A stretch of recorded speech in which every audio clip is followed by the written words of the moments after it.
Most people love the story of starting from zero. It feels heroic, it feels fair, and it makes success look morally earned. But here's the uncomfortable truth. Most people who build lasting wealth don't start from zero at all. They start from familiarity, and that single difference changes everything. Donald Trump did not begin his journey in uncertainty. He was born into a world where money wasn't a mystery, risk wasn't abstract, and leverage wasn't a theory. It was daily life. His father, Fred Trump, wasn't a flashy billionaire. He was something far more important: consistent, disciplined, and deeply embedded in real estate.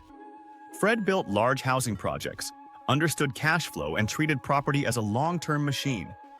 Donald grew up watching deals, negotiations, and financial decisions not as rare events, but as normal behavior. This matters more than people realize, because wealth is not just about resources. It's about psychological permission.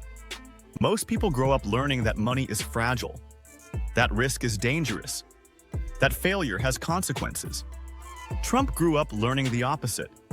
He learned that money moves, that debt can be structured, that problems are negotiable. And when those lessons are installed early, they shape identity. Donald Trump didn't see himself as someone trying to make it. He saw himself as someone who already belonged in the game. This is the first hidden advantage of starting capital. It removes fear before discipline is even needed. When you grow up around wealth, money stops feeling like a test. It becomes an environment. And environments shape behavior far more than motivation ever will. Trump received millions in loans, guarantees, and later inheritance. That's documented. But the real inheritance wasn't just capital, it was psychological insulation. If a deal failed, the world didn't collapse. If a project struggled, there were buffers. This created a radically different relationship with risk. Most people calculate risk emotionally. They ask, what if I lose everything? Trump calculated risk structurally. He asked, where does the downside sit? That question alone separates amateurs from players. Another critical difference is exposure. Fred Trump operated in real estate, but he did it quietly. Donald Trump rejected that approach. He didn't want to just own buildings. He wanted to symbolize wealth. Trump Tower wasn't about rental yield. It was about perception. Gold interiors, dramatic scale, his name everywhere. This was not an accident. This was brand psychology. Trump understood early that in modern wealth, visibility multiplies value. A known name opens doors that balance sheets cannot. Over time, Trump leaned even harder into branding. Many of his most famous projects weren't owned outright by him. They were licensing deals. His name, other people's money. This is critical to understand. Trump was not building the same kind of empire his father did. He was building leverage. And leverage doesn't require total ownership. It requires perceived authority.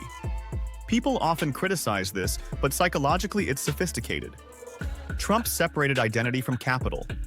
His name became the asset. This meant that even when projects struggled, the brand could survive. And because the brand survived, the game continued. Most people tie their identity to effort. Trump tied his identity to image. That difference explains almost everything that comes later. Starting capital didn't just give Trump resources, it gave him margin. Margin allows experimentation. Margin allows failure without identity collapse. Margin allows you to play louder games. And loud games create attention. This is where many people misunderstand privilege. They think it's unfair advantage. In reality, it's psychological conditioning.